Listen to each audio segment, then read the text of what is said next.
Encore une fois, bienvenue sur la Radio Génération. Nous recevons ici Monsieur Enoch Nyanga, directeur de Biogaz au Bénin. C'est un invité, il nous vient du Bénin. Nous allons naturellement nous attarder sur la question des emplois verts. C'est quoi réellement un emploi vert? Pour résumer, je pense que l'emploi vert, c'est d'abord tout service que vous pouvez offrir à une communauté en vous basant sur les problèmes qu'ils développent. Et quand on prend le cas de l'Afrique particulièrement, l'emploi vert, ça part déjà à partir de la gestion des déchets que nous émettions à partir de nos unités de transformation, de notre quotidien. Voilà. D'accord. Pour vous qui avez été, sinon qui êtes directeur d'une entreprise verte, on va le dire comme ça au Bénin, quels sont les réels problèmes auxquels vous faites face? Il faut reconnaître que le premier challenge pour une entreprise comme Biogaz Bénin, c'est d'abord la multiplicité des acteurs et la diversité aussi des déchets qui sont produits. Ensuite, le second challenge, c'est la technologie qu'il faille développer pour faire face aux solutions qu'on doit développer d'abord et maintenant faire face aux problèmes que la communauté elle-même elle présente. Et pour finir, c'est des questions de compétences. Parce qu'une fois que vous avez identifié le problème, vous êtes en train de proposer des solutions, il faut que vous ayez la ressource humaine appropriée pour pouvoir faire face à l'offre de solutions. Donc c'est là que vraiment Biogaz Bénin se retrouve dans un challenge permanent où pour développer une solution, on va chercher les compétences, que ce soit à l'université, que ce soit dans le monde rural, un peu partout.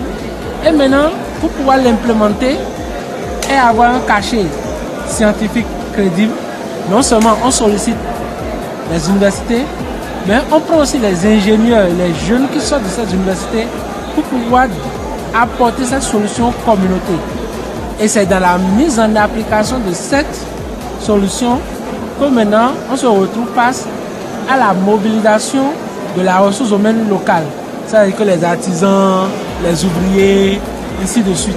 Du coup, les emplois verts, sinon l'écosystème, sinon l'économie circulaire vert crée de l'emploi directement. Je peux vous rassurer que c'est le secteur qui crée de l'emploi direct solvable. Solvable, vous avez dit. Solvable. Pendant votre panel, vous étiez en train de dire que c'est un domaine décent. Comment est-ce que vous pouvez nous le transcrire et nous le traduire en mots ici? Je vais prendre un exemple. L'exemple le plus frappant, c'est le secteur dans lequel nous on émerge. Oui. Les déchets ménagers. Le premier emploi dans ce secteur, c'est celui qui décide de vous débarrasser de vos déchets. C'est déjà de l'emploi. Parce que, figurez-vous, il vient, vous le payez, il ramasse, mais dans vos déchets, lui, il trouve encore de la matière première qu'il peut aller revendre à d'autres personnes qui sont dans d'autres procédés de production. Par exemple, les canettes, il peut le revendre à ceux qui fabriquent les marmites. Et le plastique, il peut le revendre à ceux qui vont le fondre pour pouvoir fabriquer du pavé ou beaucoup de choses. La partie biodégradable, généralement, ils le jettent, mais de plus en plus en ont conscience et ils en font des tas qui, après leur décomposition, le vendent comme fertilisant aux maraîchers. Donc, vous allez voir le simple individu qui vient ramasser simplement vos déchets aujourd'hui.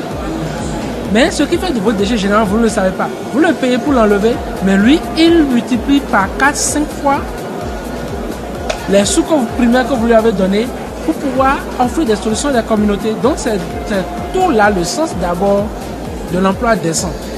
D'accord. Je pense que votre question est bien dite. Pour terminer, dernière question. Est-ce que la question de l'économie circulaire s'adresse seulement à l'environnement des déchets?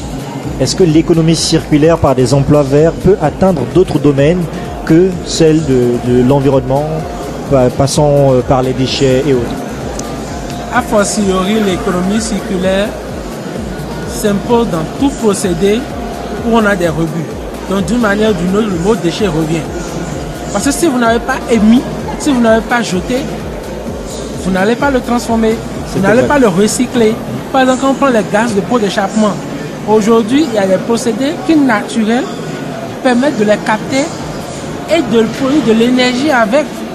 Ça, c'est des solutions qui existent pour nous en Afrique. Quand vous prenez le secteur, par exemple, du plastique, vous avez la possibilité de le transformer en carburant pour alimenter nos véhicules de dernière génération qui sont en train de venir. Exactement. Quand vous prenez, par exemple, les déchets biodégradables, vous pouvez fournir de l'énergie à des communautés, à des ménages ou bien des unités de transformation. Donc, de manière ou d'une autre, l'économie circulaire s'impose aujourd'hui dans tout procédé qui émet des rebuts, donc des déchets. Quel est votre dernier mot? Mon mot de fin, je dirais que il faut que la jeunesse africaine croie en elle, en sa capacité. Parce que nous avons la chance, nous étudions. C'est important d'être éduqué. Mais une fois que tu as acquis la capacité de pouvoir réfléchir de toi-même, il faut que tu ailles maintenant porter solution à la communauté dans laquelle tu évolues. Et c'est comme ça que j'ai vu beaucoup d'entreprises aujourd'hui en Afrique émerger. Donc, il est temps que la jeunesse croit en elle et sur la base de ce qu'elle aurait acquis comme connaissance, il faut qu'elle aille aussi vers d'autres communautés ou bien d'autres corps de métier apprendre pour pouvoir sortir des solutions palpables. Que ce soit dans la comptabilité, que ce soit dans le marketing, etc. Tout le monde est capable aujourd'hui de donner des solutions, même dans le domaine du multimédia. Mais une entreprise qui ne sait pas se vendre, comment elle peut vendre son produit? Mais toi, tu es parti à l'école, tu as appris comment, en captant les images, en associant les scénarios, tu peux faire quelque chose de formidable. Donc, tu peux créer ton entreprise à partir de là. Eux, ils n'ont pas réfléchi à cela parce que ce n'est pas leur corps de métier. Mais toi, tu sais que pour eux, c'est des pertes de gains. Donc, des déchets techniques que toi, tu peux récupérer et valoriser pour leur apporter la capacité de se vendre mieux sur le marché. Donc, ça peut se faire dans tous les secteurs. Merci beaucoup, Monsieur Nyonga, directeur de Biogaz Bénin, pour votre intervention, en retenant que l'économie circulaire est adaptable dans tous les domaines. Il y a la place pour les jeunes. Nous recevions le docteur Nyonga, directeur de Biogaz. Merci beaucoup d'être passé sur la Radio Génération 100% développement durable. C'est nous qui vous remercions. C'est un plaisir partagé. C'est moi qui vous remercie. Et je vous remercie au nom de ma société Biogaz Bénin. C'est nous qui vous remercions. Merci beaucoup.